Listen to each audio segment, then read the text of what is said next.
भगवान् प्रसादो यस्य प्रसादान् नभति कुतोऽपि ध्येयं स्तुवं तस्य यशस्त्रिसन्ध्यं वन्दे गुरुः श्रीचरणारविन्दम् आजानुलम्बितभुजौ कनकावदातौ संकीर्तनैकपितरौ कमलायताक्षौ विश्वम्भरौ द्विजवरौ जुगधर्मपालौ वन्दे जगत्प्रियकरौ करुणावतारौ वृन्दावने विहरतो विविधैर्विनोदैः श्रीदासमित्रगुरुवृन्दमुदं विधत्रो वृन्दाश्रमं ललितया च विशाखया च संक्षेपमूर्तिजुगयोश्चरणे प्रपद्ये श्रीमद्भागवतं नौमि यस्यैकस्य प्रसादतः अज्ञातानपि जानन्ति सर्वगमानपि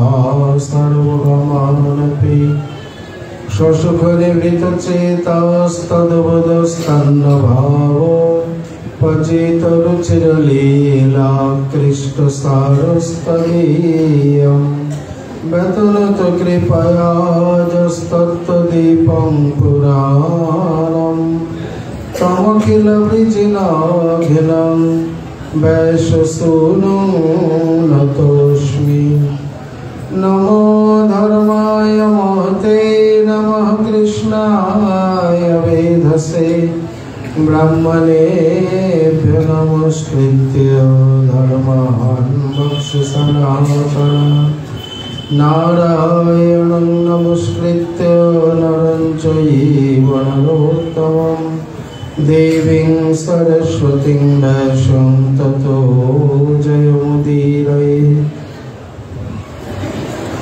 या दृष्टा निखिलाभुजङ्गशमनी स्पृष्टा वपुपावनी रोगानामभिवन्दिता निरसने सिक्तान्तकुत्राशिनी प्रत्याशक्तिविदायिनी भगवत कृष्णस्य संरोपिता नस्ता तच्चरण विमुक्तिफलदा तस्यै तुलस्यै नमः। जय रूप सनातन भट्ट रघुनाथ श्रीजीव गोपाल भट्ट दास रघुनाथ এই ছায় গোসাইর করি চরণ বন্দন যাহা হইতে বিঘ্ন নাশ অভীষ্ট পুরাণ বাঞ্ছা কল্পতরুভ্যশ্চ কৃপা সিন্ধুভ্যৈব চ পতিতানাং পাবনেভ্যো वैष्णवेभ्यो नमो नमः। सबश्रद्धा वैष्णवेर चरणे नमस्कार सबे मिली चरण धूलि शिरे दाओ आमार। जय जय श्री चैतन्य जय नित्यानंद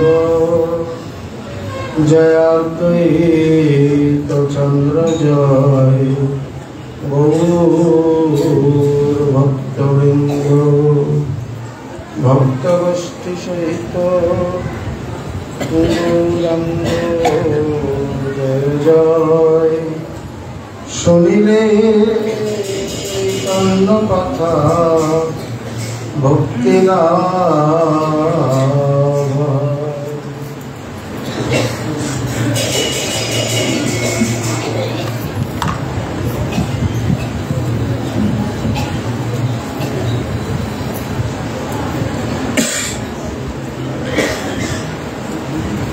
मुक्ति भक्ति बांछे जय कहा दोहर गति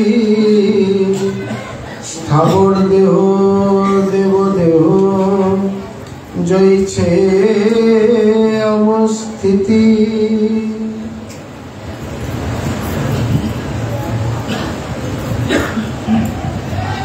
कलिजुग पावन अवतार श्री श्री कृष्ण चैतन्य महाप्रभु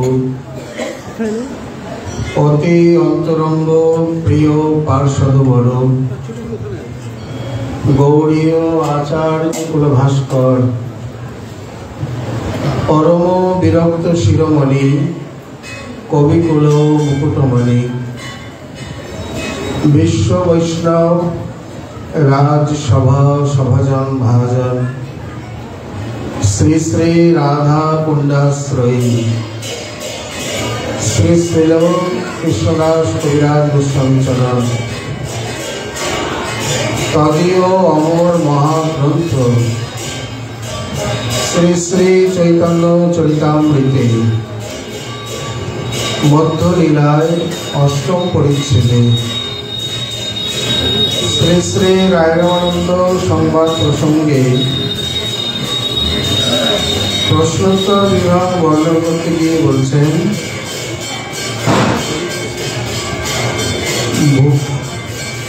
मुक्ति भक्ति बांछे जय कहा दोहार स्थिति स्थावर देह देव देह जय छे अवस्थिति। যারা মুক্তি বাঞ্ছা করে এবং যারা ভক্তি বাঞ্ছা করে এই দুয়ের স্থিতি কোথায় বা তাদের গতি কোথায় তার উত্তরে বলছেন যারা মুক্তি বাঞ্ছা করে তাদের স্থাবর দেহে আর যারা ভক্তি বাঞ্ছা করে তাদের দেবদেহে যেমন স্থিতি সেই প্রকার। এইখানে এই পাঠ নিয়েও কোনো কোনো জায়গায় গোলমাল আছে। কোন গ্রন্থে আছে মুক্তি ভক্তি আর কোন গ্রন্থে আছে মুক্তি ভক্তি, কিন্তু ব্যাখ্যাকারগণ দেখিয়েছেন ভক্তি বললে এখানে সঠিক হবে না। তার কারণ স্থাবর দেহ আর দেব দেহ পরবর্তী উত্তর দিচ্ছে ভক্তি যারা ভোগ লাভ করে তাদের কি দেবদেহ হয় নাকি না, ভোগেতে তারা দেবদেহকে ভোগের জন্য প্রাপ্ত হন।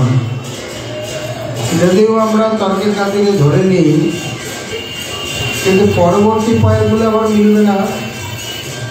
এরপরে আছে অরসজ্ঞ কাক চুষে জ্ঞান নিম্ন ফলে আর রসজ্ঞ কোকিল খায় প্রেমাম্র মুকুলে।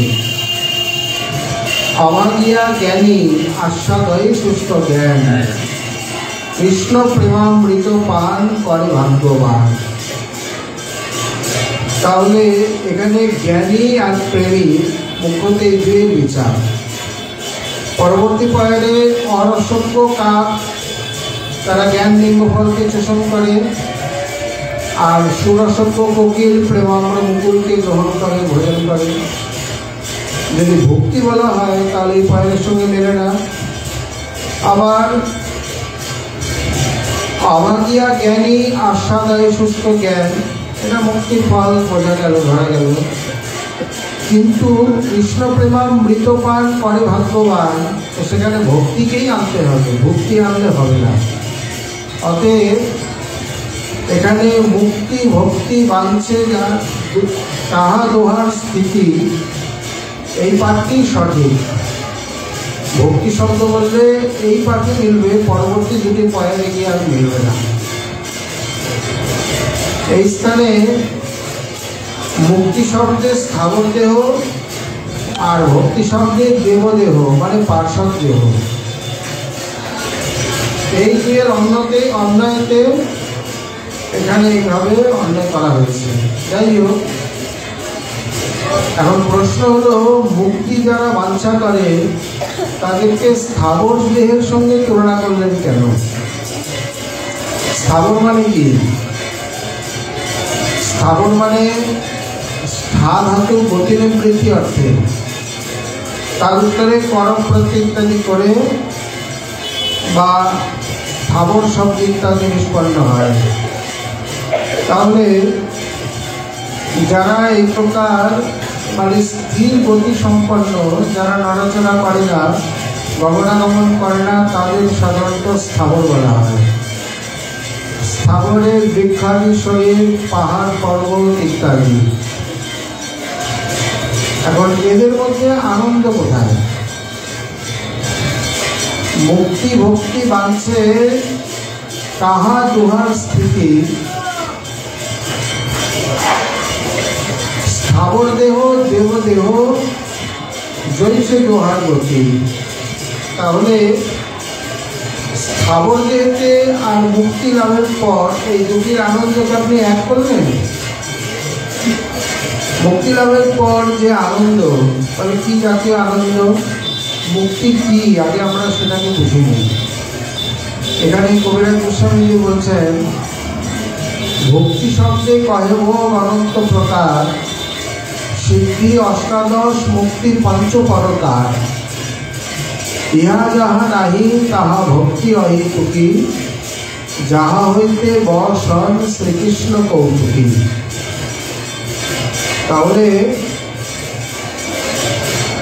এখানে মুক্তি 5 প্রকারের: সারূপ্য, সালোক্য, সামীপ্য, শাস্তি এবং সাযুজ্য। আমরা সংক্ষেপে বুঝে নিই।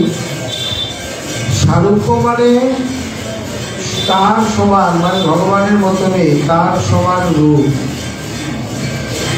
সামীপ্য মানে তার সমীপে অবস্থান, তার নিকটে যাওয়া। সালোক্য মানে একই লোকে অবস্থান করা। শাস্তি মানে তার মতন ঐশ্বর্যাদি প্রাপ্ত হওয়া। যেমন মুখকুমার মহাশয় যখন বৈকুণ্ঠে গেছেন, দেখছেন সবাই চতুর্ভুজ, সবাই শঙ্খচক্র গদা পদ্মধারী, সবাই দেবী হতে থাকে। উনি কানে আঙুল বলেন, না না, আমি বিষ্ণু নই, প্রভু তো অন্যজন, আমরা তো তার কেবল দাস মাত্র, ভিত্ত মাত্র। এইভাবে ঘুরতে ঘুরতে শেষে গিয়ে একটু হয়রান হয়ে পড়েছেন। বলদেব গীতাভূষণ পাল দেখিয়েছেন, লক্ষণটি জানা উচিত, নইলে কেউ বৈকুণ্ঠে গেলে খুব সমস্যায় পড়ে যাবেন। কে যে বিষ্ণু আর কে যে বিষ্ণু পার্শ্বদ বোঝা কঠিন। সবাই একই রকম, একই রূপ, একই ঐশ্বর্য, একই রূপ। কিন্তু তিনি বলছেন, কৌস্তবের ভগবন্তম ঈক্ষেত, যিনি স্বয়ং বিষ্ণু, তার কণ্ঠে বক্ষে রয়েছে কৌস্তবমণি, আর অন্য পার্শ্বদের সেটা নেই। এইভাবে বুঝতে হবে পার্থক্যটি। অতএব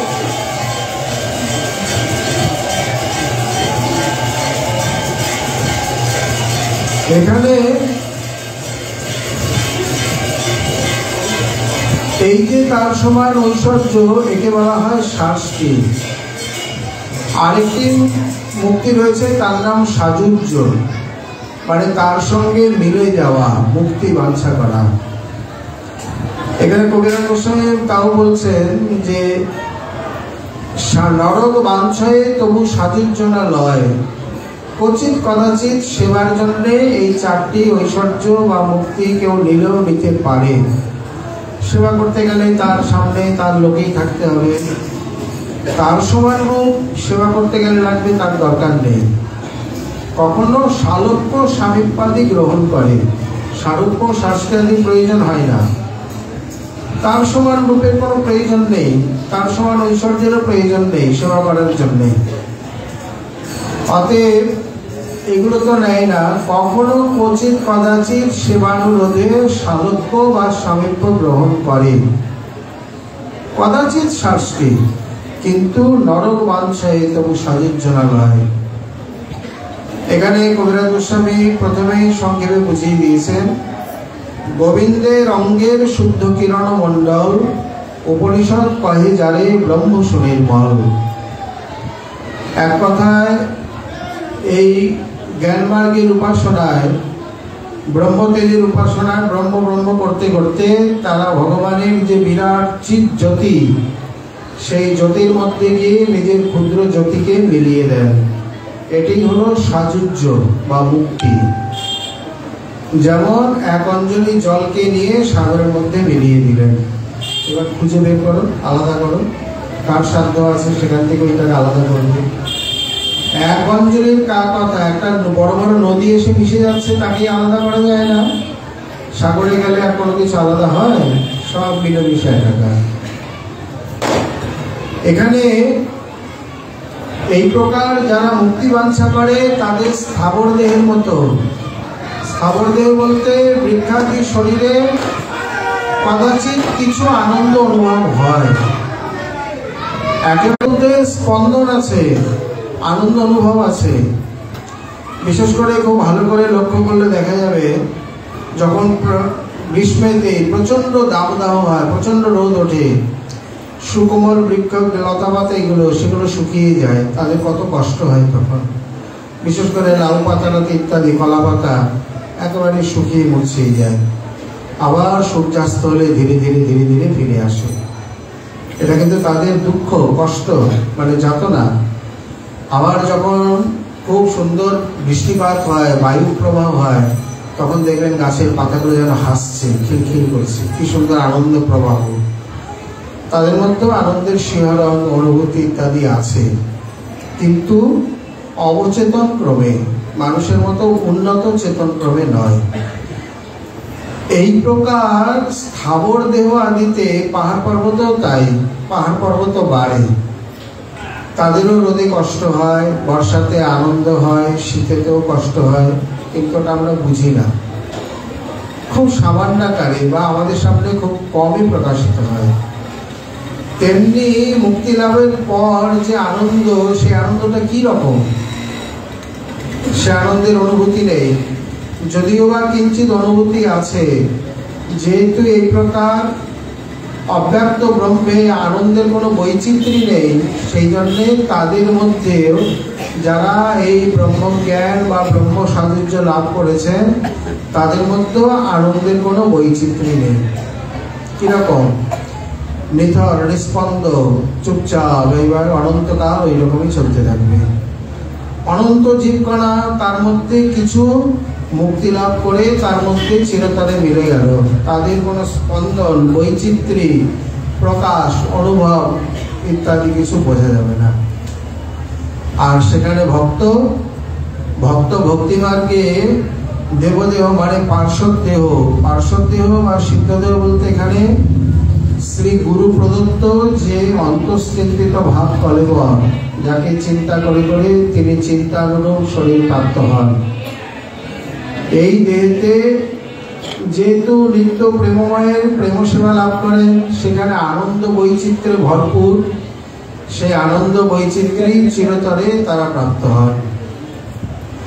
স্থাবর দেহে দেবদেহে জয়ছে অবস্থিতি। এখানে আমরা আরো অন্যভাবে বোঝার চেষ্টা করি। যেমন কাপড় মনে করুন মলিন হয়েছে, বস্ত্র মলিন হলে, কাপড় নোংরা হলে আমরা কি করি? খাল সংযোগ করি, সাবান সোডা লাগাই, তাতে হয় কি নোংরা মলিন অংশটা চলে যায়, কাপড়টা থেকে যায়। এখন আর এক ব্যক্তি তিনি মনে করছেন কাপড় নোংরা হয়েছে, কি করি? কাপড়ের মধ্যে আগুন দিয়ে দিলেন, এখন নোংরাটাও গেল, কাপড়টাও গেল, কাপড়ের কোনো অস্তিত্ব নেই। যারা ভক্তিমার্গ বাদে জ্ঞান, যোগ, কর্ম ইত্যাদি অন্য কিছুর দ্বারা, বিশেষ করে জ্ঞান যোগ মার্গে এই প্রকার মায়িক বৃত্তিকে নাশ করে নিজের আত্মশুদ্ধি বা চির বিমুক্তি লাভ করতে ইচ্ছুক, তারা জ্ঞানের আগুন জ্বালিয়ে দিলেন। এখানে মায়িক সত্তাও গেল, মানে মায়িক অস্তিত্ব গেল, নিজের সত্তাও গেল। কারণ এই যে ব্রহ্ম সাযুজ্য লাভ করলেন, তারপর তার নিজের কোনো সত্তা রইল না, বৃহৎ সত্তায় গিয়ে তো মিলে গেল। সে আলাদা করে কি ভোগ করবে, কি উপভোগ করবে, কি তার মধ্যে অনুভূতি, স্পন্দন ইত্যাদি কোথা থেকে কি রূপে আসবে? আর সব থেকে বড় কথা, এই অব্যক্ত ব্রহ্মে ভক্ত বাৎসল্যাদি গুণ বা এই প্রকার কারুণ্যাদি গুণ এগুলোকে স্বীকার করা হয়নি। তো তাকে করুণাই বা কে করবে? আর কোন ভগবান ভক্ত বাৎসল্যে তাকে বুকে জড়িয়ে ধরবেন? অতএব এগুলো সেখানে নেই। আর ভক্ত চতুর, যেই জন কৃষ্ণ ভজে সে বড় চতুর। কিসের চাতুরী? লোক ঠকানো ফিকিরি নয়, কিভাবে মায়ার হাত থেকে উদ্ধার পাবে, কিভাবে নিত্যানন্দের চরণে পৌঁছাবে, কিভাবে চিরতরে নিজের মায়িক সত্তাকে নাশ করে চিৎ সত্তায় প্রতিষ্ঠিত হবে, সেই বুদ্ধি সেই কৌশল কৃষ্ণ ভক্তের কাছে। তিনি করেন কি, ভক্তির দ্বারা নিজের মায়িক বৃত্তিকে নাশ করে যে চিৎ সত্তা ভগবত প্রদত্ত যে সচ্চিদানন্দের কণ, শুধু কণ বলে নয়, সেই কণেতে একটা জামা পরানো, পোশাক পরানো হয়েছে। কি পোশাক? এই যে দুর্গা পূজায়, কালী পূজায় পিতামাতা সব সন্তানদের পোশাক দেয় না, আত্মীয় স্বজনরা কাপড় আদি দেয়। ভগবানও আমাদের এই প্রকার একটা দুটো নয়, 84 লক্ষ জামা দিয়েছে, 84 লক্ষ কাপড় দিয়েছে। বলে কোথায়? কেন গীতা 2য় অধ্যায়, বাসাংসি জীর্ণানি যথা বিহায় নবানি গৃহ্ণাতি নরোপরাণি তথা শরীরানি বিহায় অন্যানি সংজাতি নবানি দেহি। যেমন জীর্ণ বসনকে পরিত্যাগ করে আমরা নবীন বসন ধারণ করি, তেমনি জীবাত্মা জীর্ণ দেহকে ত্যাগ করে নবীন দেহকে ধারণ করে। তাহলে এক একটা দেহ এক একটা বস্ত্র তুল্য। 84 লক্ষ দেহ, 84 লক্ষ বস্ত্র তুল্য। এই জন্যে এছাড়াও শ্রী ভগবান ভক্তিদেবী কৃপা করে আরেকটি অন্যতম বস্ত্র দিয়ে রেখেছেন। সেটি কি? সেটি পার্শ্বদ দেহ বা এই সিদ্ধ দেহ। এটি 84 লক্ষের মধ্যে পড়ে না, এটি আলাদা। এই জামা পরে, এই বস্ত্র পরে সে তার প্রভুর নিকটে যাবে। সেটা কি প্রকার? এই জামাও 84 লক্ষের মতো নীল, কিন্তু এরকম প্রাকৃত নয়, অপ্রাকৃত। কেউ যদি মনে করে আমি মানুষের মতো, মানে এই প্রকার মঞ্জুরি দেওয়া দিতে যাব বা সখা ইত্যাদি হয়ে যাও, কেবল আমি পশু পাখি হয়ে যাব, এও একটা জামা, এও একটা পোশাক, যাও। কেউ যদি মনে করে আমি পাহাড় পর্বত স্থাবর জঙ্গম বৃক্ষলতা বিটুপে বিতান হব, হও। কেউ যদি মনে করে আমি নদ নদী হব, হও। কেউ যদি মনে করে আমি কৃমিকীট হব, বরমপি কৃমিস্যার বৃন্দাবনে, সরস্বতী মা প্রার্থনা করেছেন, আমি বৃন্দাবনে কৃমিকীট হয়েও থাকতে চাই। যদি আমাকে রাধারানী যদি বলেন তোর অন্য কোনো স্বীকৃতি বা কিছু নেই, তোকে রাখা যাবে না, দেবী সামান্য কারো বলে সামান্য কি কৃমিকীট হতে পারবি? নর্দমা, ফুলের নয়, ফলের নয়, নর্দমার হতে হবে। বলে হ্যাঁ, তা অবশ্যই, তবু তুমি আমাকে ব্রজে রাখো, ব্রজের বাইরে। এই প্রকার সামরহস্য উপনিষদ আদি রয়েছে, যেখানে সুপিকের বার্তালাপ, সুপ মানে টিয়া ইত্যাদি আর পিক মানে কোকিল, দুজনে সিদ্ধদেহ লাভ করে যুগলে এই সিদ্ধ শরীরে নিত্য সেবা প্রাপ্ত হয়েছে। এখানে একজন আর একজনকে বলছেন, আপনি কি করে ব্রজে এলেন বা এই সেবা প্রাপ্ত হলেন? তার উত্তরে সুখ বলছেন যে আমি ব্রজরাজের মহিমা জেনে ব্রজরাজের দ্বারা তিলক করতাম, আর এই ব্রজরাজ সেবন করতে করতে আমি আমার বাঞ্ছিত যে সুখ রূপ, বলে সুখ হতে ইচ্ছা হলো কেন? বলে সুখ শাড়ির দ্বন্দ্ব, সুখ শাড়ির ভূমিকা, সুখ শাড়ির অঙ্গ ইত্যাদি বর্ণন লীলাতে বা নিশান্ত লীলায়, সুখ শাড়ি যে যুগলের জাগরণ ইত্যাদি বিভিন্ন সেবা দেখে আমার সুখ পাখি হতে ইচ্ছা হয়েছে, এবং সেইভাবে ব্রজরাজকে অবলম্বন করে আমি সাধন করেছি, আর সিদ্ধিকালে আমি সুখ পাখি হয়েছি। কারণ সাধনে ভাবিব যাহা, সিদ্ধ দেহে পাব তাহা, পক্কা পক্ক মাত্র সে বিচার। এবার সুখ বলছেন, আপনি কি করে তাহলে এখানে পিক হয়ে এলেন? বলছেন আমি এই প্রকার পাঠ শুনতে গিয়ে ব্রজরাজের মহিমা শ্রবণ করি, তা পাঠে গিয়ে যখন ব্রজরাজের এত মহিমা শুনলাম, আমি ভাবলাম তাহলে ব্রজরাজকে প্রাপ্ত হয়ে উদ্ধব মহাশয় গুরুমলতা হয়েছে। ব্রজরাজ প্রাপ্তির জন্য ব্রহ্মা পর্বতাকারে বৃন্দাবনে বর্ষণায় আছেন। ব্রজরাজের জন্য মহেশ, কমলা, নারদ ইত্যাদি সকলেই অবস্থান করছেন। আমিও ব্রজরাজের সেবা করি, তাহলে আমি আমার মনোবাঞ্ছিত দেহ পাবো। এইভাবে ব্রজরাজ সেবন করতে থাকি, প্রতিদিন একটু করে মুখে মস্তকে দিয়ে পরে আমি বৃন্দাবনেই চলে আসি। এবং এই স্থানে এই বাসনানুরূপ সাধন করতে করতে অন্তিমে আমিও এই প্রকার এই নিত্য বৃন্দাবনে আজ পিকরূপ, মানে পানের পিক নয়, হচ্ছে পিক মানে কোকিল, পিকো বিনিন্দি কণ্ঠ যাকে বলে, মানে কোকিল বিনিন্দি। এইভাবে আমিও আজ এখানে কোকিলের রূপ পেয়েছি। এটি সামরহস্য উপনিষদের কাহিনী। তাহলে এই জামাগুলো ভিন্ন, দেখতে 84 লক্ষের মতো, কিন্তু বৃন্দাবনের যে পাহাড় পর্বত, সূর্য, চন্দ্র, নদ নদী ইত্যাদি প্রাকৃত কোনো জড় বস্তু বা আধিকারিক দেবতা নয়। লীলা বিহার বিলাস পুষ্টির জন্যে যোগমায়া বনদেবী এই সমস্ত তৈরি করে রেখেছেন। আমাদের এই প্রাকৃত জগতের মতো কোনো উজ্জ্বল জ্যোতিষ্ক আদি নয় বা সূর্যচন্দ্র নয়। তাহলে যেখানে এই প্রকার বৈচিত্র্য নেই, মানে চিৎ জ্যোতিতে মিলে যায়, আর যোগী পরমাত্মা রূপে এই বৃদ্ধাঙ্গুষ্ঠ আর তর্জনী এই দুটোকে বিস্তার করলে যে জায়গাটা, যে আয়তন, একে বলা হয় প্রাদেশ মাত্র।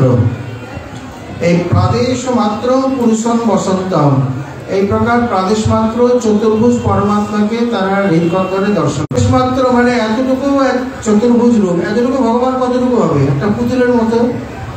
তাকে হৃদপদ্ম কোষে চতুর্ভুজ রূপে তারা ধ্যানকালে ধ্যান করেন এবং অন্তিমে তাদের সেইখানেই মুক্তি লাভ হয়, সেইখানে তারা বিলীন হয়। দুজনেরই আমরা মুক্তি ধরি। জ্ঞানযোগ মোটামুটি দুই ভাই, দুজনের একই ঘর, মানে একই বাড়িতে দুটি ঘর, মানে ভাই যেমন আলাদা আলাদা হয়, জ্ঞানের জন্য একটা ঘর, যোগের জন্য একটা আলাদা ঘর, আর ভক্তির জন্য আলাদা একটা বাড়ি। যদ্যপি চলছেন তিনজনে একসঙ্গে। এবার জ্ঞান সাধন, জ্ঞান অর্জন, জ্ঞান লাভ, জ্ঞানের সাধন করতে করতে জ্ঞানের যে ঘর, সেই ঘরে গিয়ে ঢুকে গেল, মানে মুক্তি লাভ হয়ে গেল। যোগী যে যোগ সাধন করতে যায়, তারা সাযুজ্যবাদে সারূপ্য, সালোক্য, সামীপ্য এবং শাস্তি এই চতুর্বিধ মুক্তি নিয়ে বৈকুণ্ঠে যাবেন, ভগবৎ সন্দর্ভে ভগবান রূপে যাকে স্থাপন করেছেন। আর এর ঊর্ধ্বে ব্রজরাজ নন্দন রূপে যাদের সাধন চলছে, তাকে কোথায় নিয়ে যাবে কে জানে।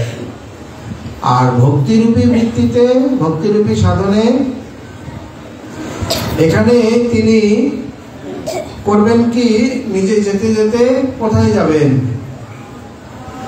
এই স্থানে তার মধ্যে কুটিনাটি তোমার বাক্য পরিপাটি, যাহা শুনি গভীর আরো বাড়ে রোষ। দেহ স্মৃতি নাহি যার, সংসার কোপ তাহা তার, তাহা হইতে না চাই উদ্ধার। তুই আমাদের সান্ত্বনা দিতে পাঠিয়েছ, আমরা কি সান্ত্বনা চেয়েছি? আমরা কি মুক্তি চেয়েছি? পূর্বে উদ্ধব দ্বারে এবে সাক্ষাৎ উপদেশে তুমি আমাদের জ্ঞান যোগের উপদেশ করছো। কারণ উদ্ধব মহাশয় শ্রী ভগবান উবাচ বলে যে কথাগুলি প্রভু বলেছিলেন, সেই কথাগুলি যখন উচ্চারণ করেন, সনাতন প্রভু প্রত্যেকটি বাক্যে জ্ঞানযোগ পর অর্থ বলে। কেন? এটাও যোগমায়ার ইচ্ছায়। কারণ নিজেদের প্রতি যে বিশেষ অর্থটা নিত, তাহলে তো তাদের সান্ত্বনা হয়েই যেত, তাহলে তো বিলাপ প্রলাপ এগুলো হতো না। জ্ঞানযোগ পর সাধারণ অর্থকে নিয়ে বুঝতে না পারার ভান করে সাধারণ রমণীর মতো এই বিলাপ প্রলাপ করেছেন, ওইটাই তো আমাদের প্রয়োজন। এই জন্য তাদের জন্য উনি বলছেন, রাখিতে তোমার জীবন সেবি আমি নারায়ণ, তার সত্ত্বে আসি নীতি নীতি, কিন্তু তোমার স্বরে ক্রীড়া করি, নীতি যাই ব্রজ যদুপুরী, তাহা তুমি মানো আমার স্ফূর্তি। তুমি জানো না, উদ্ধব মহাশয় প্রশ্ন করেছিলেন, তুমি কি করে এখানে পড়ে আছো? তোমার মন কাঁদে না? তোমার প্রাণ কাঁদে না তাদের নিষ্কপট প্রীতির জন্যে? বললেন উদ্ধব আমি যাই। তারা বোঝে না, মানে বুঝতে তিনি দেননি। রাখিতে তোমার জীবন সেবী আমি নারায়ণ, এখানে সাধারণের মতো বলছে আমি ভগবান আরাধনা করি যাতে তোমাদের প্রাণ রক্ষা হয়, তোমাদের অকালে প্রাণ না চলে যায়। তার সত্ত্বে আসি নীতি নীতি, তার কৃপায় তার প্রভাবে আমি প্রত্যেকদিন তোমার কাছে আসি। তোমার স্বরে ক্রীড়া করি, নীতি যাই ব্রজপুর, পুনঃ যাই ব্রজ যদুপুরী, তাহা তুমি মানো আমার স্ফূর্তি। প্রত্যেকদিন তোমার সঙ্গে এসে আমি ক্রীড়া বিলাস বিহার করে যাই, তুমি সেটাকে স্ফূর্তি বলে মনে করো। আসলে স্ফূর্তি নয়, এটি সত্য, চরম পরম সত্য, চন্দ্র সূর্যের মতো, তার থেকেও সত্য। লোকে আমরা বলি না চন্দ্র সূর্যের মতো সত্য, কিন্তু চন্দ্র সূর্যের মতো সত্য এই কথাটা সঠিক নয়। চন্দ্র সূর্য চিরসত্য নয় তো, কারণ তাদের তো বিনাশ আছে। তাহলে এমন একটা জিনিস দিয়ে শপথ দিতে হবে যা চিরস্থিত, মানে চিরস্থায়ী। আমরা কথায় কথায় বলি যাবৎ চন্দ্র দিবাকর, এবং অনেক শ্লোকও দেখা যায়, কিন্তু চন্দ্র সূর্যের একদিন নাশ হয়, চন্দ্র সূর্য চিরস্থায়ী নয়। এখানে বলছে তুমি যাকে স্ফূর্তি বলে মনে করো ওটা স্ফূর্তি নয়। উদ্বেগ, তানব, ব্যাধি, মোহ, উন্মাদ, মৃতি, মৃতি মানে মৃত্যু, এটা তো নিত্য সিদ্ধ, এদের তো দশমী দশা সম্ভব নয়। কিন্তু দশমী দশায় যেভাবে মানে মৃতির ন্যায় পড়ে থাকে সেই প্রকার মূর্ছিত দশা। দশমী দশায় পড়েছেন, দশমী দশার যে পথ চণ্ডীদাসা দিয়ে আমাদের উপহার দিয়ে গেছেন, মরিব মরিব সখী নিশ্চয় মরিব, কানু হেন গুণনিধি আমি কারে দিয়ে যাব। তোমরা যতেক সখী থেকো মজ সঙ্গে, মরণকালে কৃষ্ণ নাম লিখে দিও অঙ্গে। ললিতা মরিলে তুলিয়ে রেখো তোমাদের ডালে, কবু যদি পিয়া মোর আসে বৃন্দাবনে, পরাণ পাওব হাম পিয়া দর্শনে। এগুলো সম্পূর্ণ দশমী দশার, বিরহেরই ভেদ রয়েছে, এগুলো সব দশমী দশার পর। গোপী, অন্যান্য গোপীগণ উদ্ধবকে বলছেন উদ্ধব এই সময় আমরা কেউ তার কোনো সেবায় লাগতে পারি না, মানে আমাদের দ্বারা তার কোনো উপকার হয় না, ভাব প্রশমন হয় না। একমাত্র এই মূর্ছারূপী সখী যতক্ষণ আসে, মানে যতক্ষণ থাকে,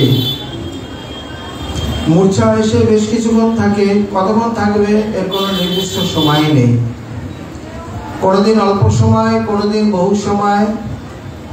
সেই কথাই প্রকারান্তরে বলছে যে মূর্ছারূপী সখী এসে যতক্ষণ থাকে সেবা করে, মানে যতক্ষণ মূর্ছিত হয়ে থাকে ততক্ষণ একটু শান্তি, ততক্ষণ হাহাকার প্রলাপ নেই। যেই মূর্ছা ভঙ্গ হয়ে গেল আবার আরতি হুতাশ শুরু হয়ে গেল। অতএব এই সময় আমরা কোনো সেবায় লাগি না, একমাত্র সেবা যদি করে থাকে।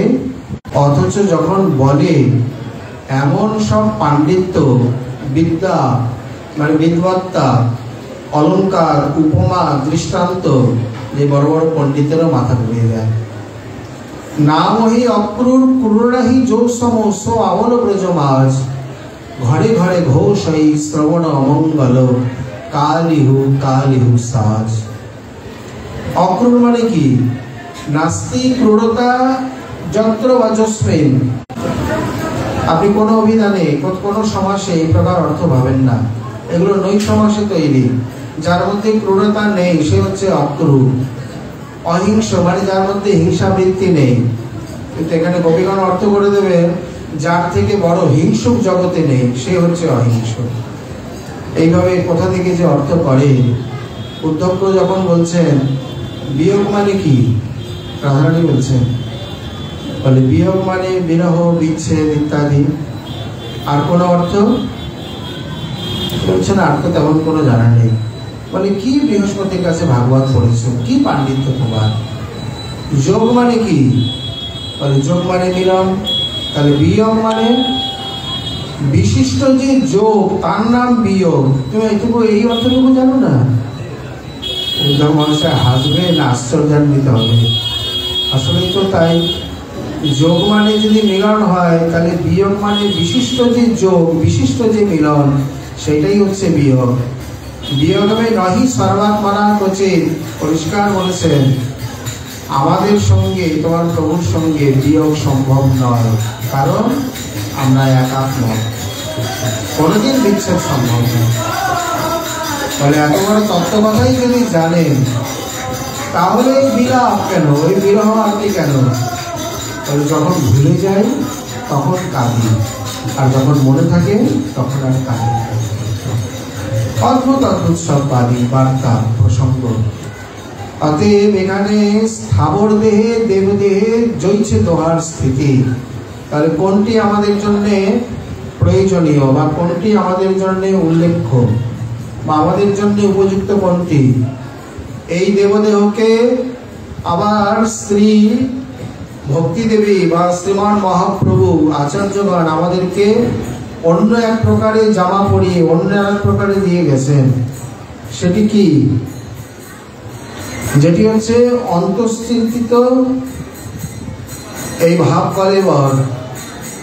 যে ভাব কলেবর আর অন্য পুত্রাটি নেই, কোথাও নেই। বলে তার মানে জ্ঞান যোগে অন্যান্য পার্শ্বদেও যদি বলেন, এখানে যে দেবদেহ বলেছে, দেবদেহ বলতে কতটুকু?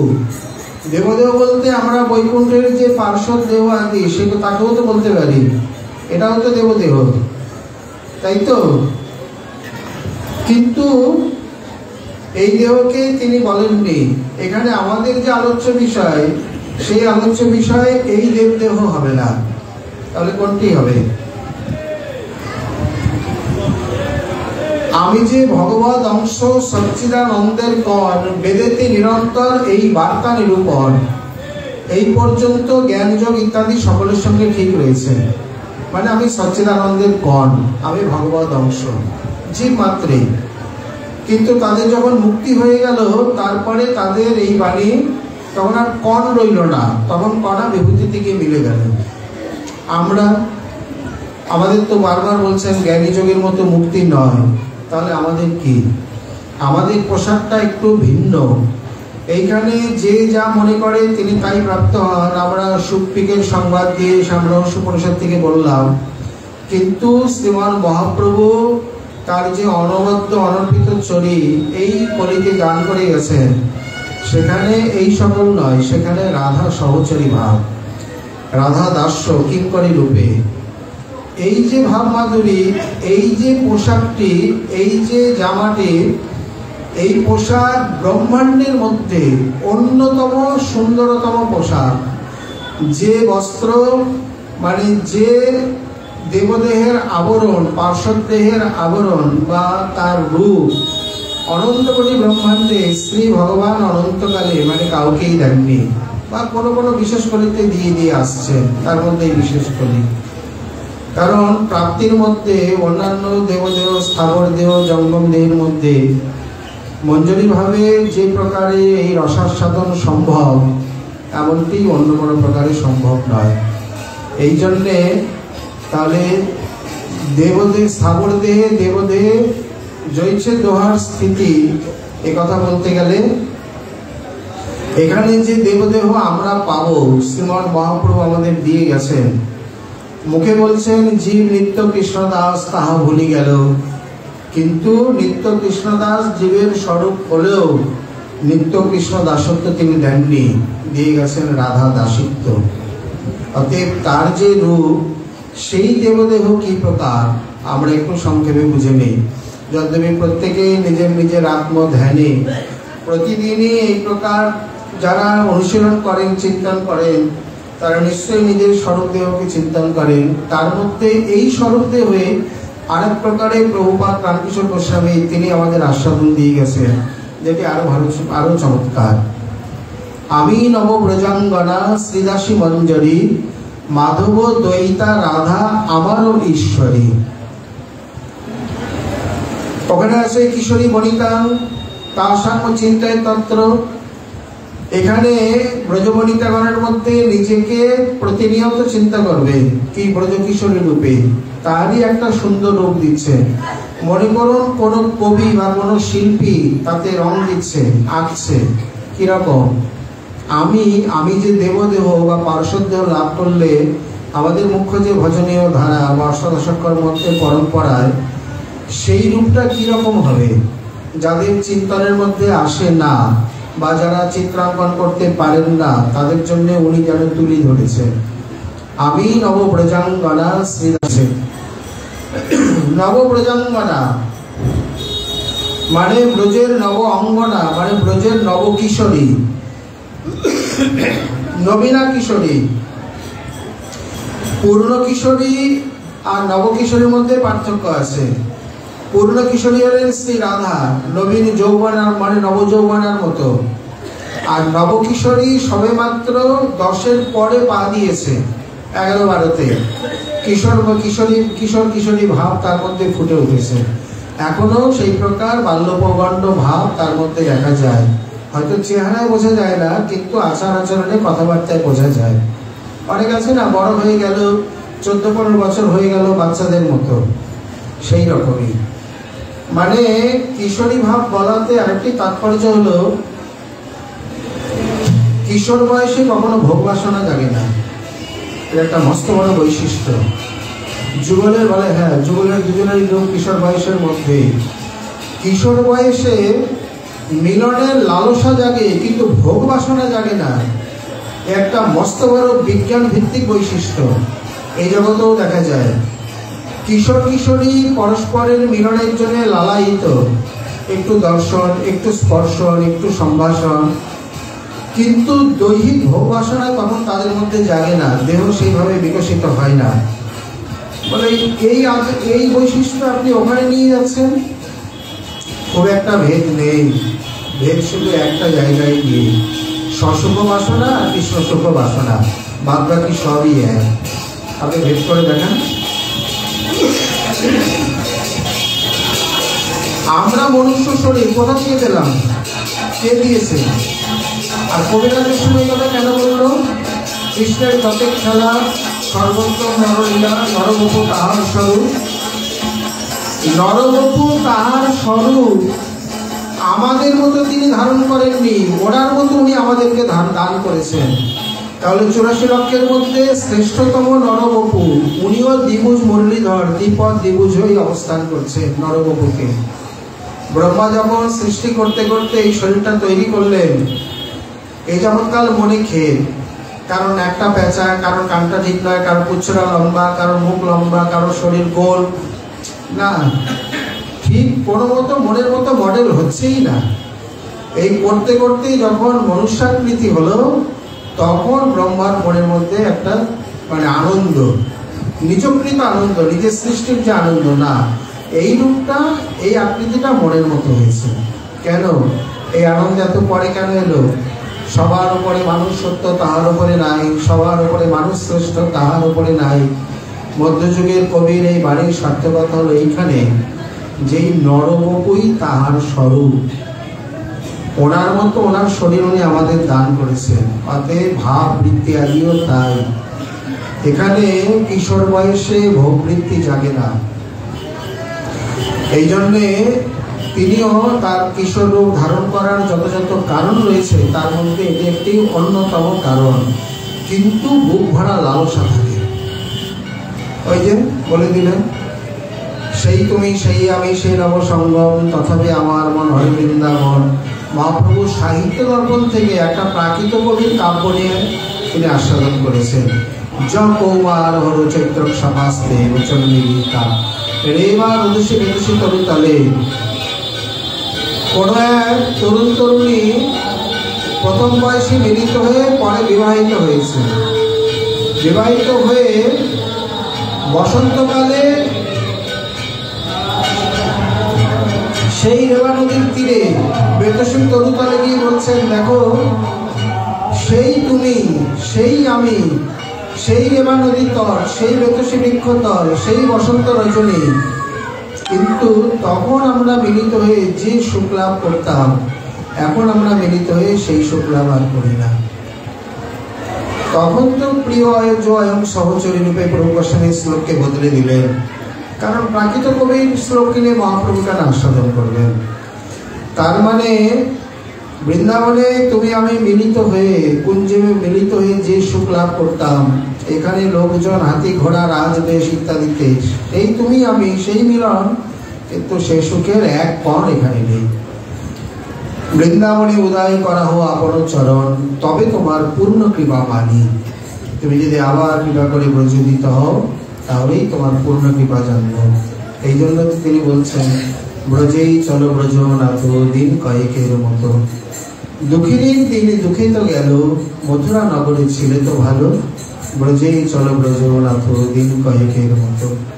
বারবার এরা ব্রজভূমি কামনা করেছেন, কারণ এইখানে যে রসচ্ছ্বাস করে বাঞ্ছা করলেও কখনো কোনো মঞ্জরীকে নায়িকা রূপে, যুতেশ্বরী রূপে নিজের শয্যায় তার কথাটি আনতে পারেননি, সম্ভব করেন।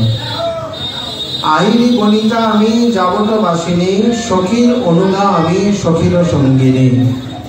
এখানে যাবত বাসিনী বলতে রাধারানী যখন যেখানে বর্ষানায় বা যাবতে, তখন তার সঙ্গে তদ অনুগা হয়ে, বিশেষ করে সরাসরি নয়, সখীর অনুগা আমি সখীর সঙ্গিনী। প্রিয়নর্ম নিত্য সহচরী যারা, তারা তার সঙ্গে থাকেন, আমিও সেই সখীর অনুগাতা হয়ে সেই সখীর সঙ্গে সঙ্গেই থাকি। কেন সখীর সঙ্গে? কেন? সেবা শিক্ষা লাভের জন্য, সেবা সৌভাগ্য প্রাপ্তির জন্য। এখানে দাস গোস্বামী দু জায়গায় দুটো প্রার্থনা করেছেন বিলাপ কুসুমাঞ্জলিতে। মানে একটি প্রার্থনা হচ্ছে শ্রী রূপমঞ্জরি, তিনি কৃপা করে রাধারানীর পাদসেবা তাকে দান করবেন। আর একটিতে সরাসরি রাধারানীর পাদসেবা, যে সেবা তাদের ভান্ডার, সেই ভান্ডারই কৃপা করে অন্য দাসী মঞ্জরীগণকে বলবেন, এই অতি নম্র চিত্ত আমি ইহারে জানিল, সেবার কার্য দিয়া হেতায় রাখিল। ওখানে অধ্যক্ষের কোনো মানে অবকাশ নেই, বিনম্র চিত্ত, দৈন্য বিনয় সেবাভাবে ভরপুর। তখনই তাকে ডেকে বলবেন, এদিকে আমি একটু কাজ আছে, তুই যুগলের সেবা করে। তারা ডেকে সেতে দেবে। আনুগত্যের এটাই চরম ফল। ঘোড়া নিয়ে ঘাস খাওয়ার সেখানে কোনো পরম্পরাও নেই, পন্থাও নেই, অবকাশও নেই। এখানে কুঞ্জের থেকে বের করে দেবে, প্রবেশই নেই, বের করাকে দূরে থাক, সেখানে আনুগত্যের ফল।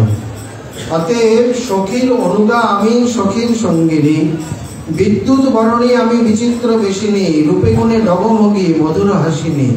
আমি কি প্রকার হব? এখানে একটা সুন্দর তাৎপর্য আছে। উনি ছিল সুন্দর, তো কোনো অসুন্দরী ওনার পছন্দ হয় না। কোনো কানি, খেড়ি, খেদি, পেঁচি, খুঁড়ি, লেংড়ি, কচি আগে দূর করে দেবে। যদি এই প্রকার কাটা খোড়া ল্যাংড়া থাকে, তো কিলিয়ে ঘুষি মেরে সুন্দরী করে তারপর নেবে। যেমন কুবজা, চৈতন্যর কথা মনে পড়ে, এখানে থাকলে এখন খিলখিল করে হেসে উঠতেন এই কথাটা শুনে, কতবার হেসেছে। কুবজা এসেছিলেন তো অসুন্দরী রূপে, এক ঘুষি দিয়ে, অসুন্দরীর এখানে কোনো স্থান নেই। বহুব প্রমোদত্তমা, এবং তার স্পর্শে বললেন, তুমি যখন আমাকে সুন্দরী করলে, আমি এখন সুন্দর কোথায় খুঁজবো, চলো আমার বিয়ে চলো। সকালের বলছেন, হ্যাঁ এই চন্দন পড়েছি, বলে আর চন্দন, কাপড় টানাটানি দেখতেই দিন গেল, আর চন্দন। বলে শহরের মেয়ে, কোনো লজ্জা নেই, দাদার সামনেই কাপড় ধরে টানছে, ছাড়ো এখন, ছাড়ো এখন, বংশ নিধনের পরে আসবো। ভগবান চির সুন্দর, তার মানে কি তিনি স্ত্রৈণ? বলে না। দেবভূত্বা দেবং যজে, উপনিষদের এসে দেবতার মতো সুন্দর হয়েই দেবতার উপাসনা সম্ভব হয়। তাহলে তিনি এই প্রকার চির সুন্দর। এখানে বলছেন, বিদ্যুৎ বরণী আমি বিচিত্র বেশিনী। পদ্ধতি ত্রয়ের মতে মঞ্জুরি মাত্রই সব বিদ্যুৎ বরণী, সব গৌর বরণী, রাধারানীর মতো। বিচিত্র বেশিনী বলে না, গুরুদেব তো আমাকে একটা বেশ দিয়েছে, বলে ওই বেশটা চিন্তা করো, তারপরেও অন্য বেশ চিন্তা করতে পারো, আপত্তি নেই। আর রূপে গুণে ডগমগী, মানে কোন প্রকার নিদ্রা, আলস্য, তন্দ্রা, কুণ্ঠা, সংকট, জড়তা এসব নেই, ফুরফুরে ভাব, স্ফূর্তি ভাব। রূপে গুণে ডগমগী, আর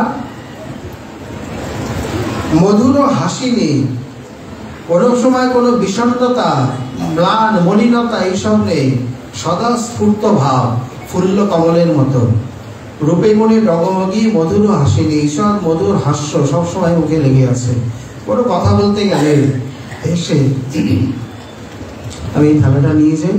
হ্যাঁ যা, এই কাউকে এই থালাটা দিকে নিয়ে যা, এসব কোনো কিছু নেই। সুন্দর মধুর ভাষণ, মধুর হাসিতে, মধুর ব্যবহারে।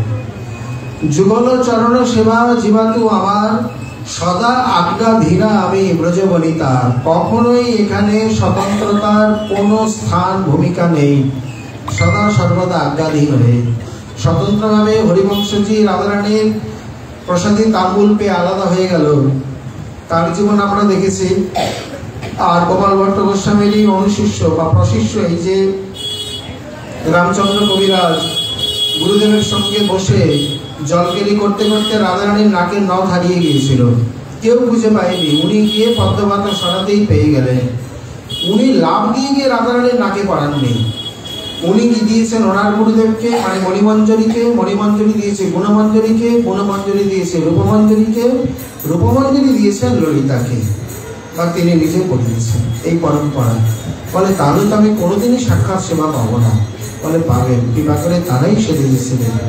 যা তুই গিয়ে পড়া, আমি তো মিলন সম্পাদনকারিনী। তাদের যত প্রকারের সেবা রয়েছে তার মধ্যে এগুলো মুখ্য।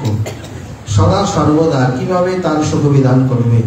তাতে যদি কখনো মিলন করিয়ে সুখ হয় তো মিলন করাবে, কখনো বিচ্ছেদ করিয়ে সুখ হয় তো বিচ্ছেদই করাবে।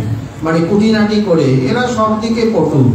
হয়কে ছয়, নয়কে ছয়, ছয়কে নয় করে কখন ঝগড়া বাঁধাতে হবে, কখন বিমুখ করতে হবে, কখন উন্মুখ করতে হবে, এইসব বিদ্যায় পটু। যদি মনে হয় যে উন্মুখ করাতে হবে তাহলে সেই রকম ইনিয়ে বিনিয়ে বলে উন্মুখ করিয়ে দেবে।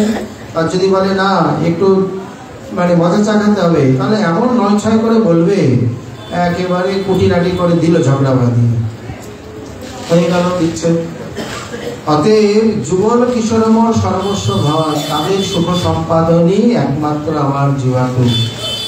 আর শ্যাম গরবিনী গর্বে আমি গরবিনী, প্রেমময়ী প্রেমময়ীর প্রেম পাগলিনী। এখানে শ্যামা বলতে শ্যামাময়ী মানে শ্যামা গরবিনী।